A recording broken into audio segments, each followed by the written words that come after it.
dressed to kill. Amy had just finished blow-drying her hair and was now deciding what to wear. She'd already decided on the burgundy dress. It was her favourite, and she loved the way it showed off her petite body. Now she had to decide if to go bare-legged or not. The heat of the last few days had given way to changeable weather. It might be a bit chilly at night. So stockings or tights? A big decision. Were stockings a little bit too forward? Was it only in her head, or did stockings have a certain connotation with men? If he caught a glimpse of stocking tops, would he take her for granted? Think that she was easy? But then tights were a bit of a passion killer, if it ever got that far. And if it was hot, she'd regret the tights. What the hell? Stockings. It would be cooler and nicer for her, and she'd feel sexy. Now she had to decide heels or flats. Her heart said heels, her head said flats. She plumped for her little black-heeled boots. They were just sexy enough. She looked at herself in the mirror. Whoa, she looked good.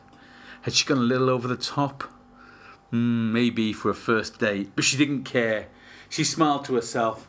Poor Ted wouldn't know what hit him. The doorbell rang. She looked at her watch. He was bang on time. She left her flat and went down to meet him, wondering where he was going to take her. She couldn't believe her eyes when she saw him. If she was metaphorically dressed to kill, then he was literally dressed to kill. He was unshaven and possibly unshowered. He was wearing a grotty green army t-shirt and combat camouflage shorts, with army boots on his feet. In his hand he had a lead which had a large black dog attached to it. She was surprised he didn't have a gun slung over his shoulder. "You ready?" he said, not even noticing how good she looked. "I thought we could take the dog for a walk." They'd been flirting with each other for weeks in work, and finally he crossed the line and asked her out. She'd been so excited. She really liked Ted. He was such a sweetie. She'd envisaged a nice restaurant, or at least a bar somewhere, some drinks, etc. And then maybe back to his. Or maybe not. Maybe leave that till the second date to keep him keen.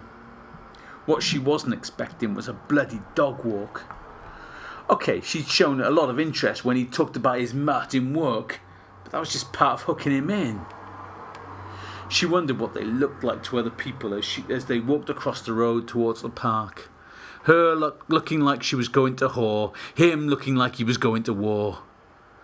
She thought the dress, the stockings and the heels would make her feel sexy.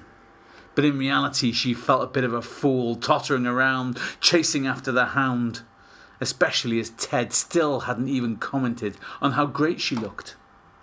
All that hope, all that anticipation, all misplaced. And now the dog had done its business. The hands that she'd imagined touching her were handling warm dog poo.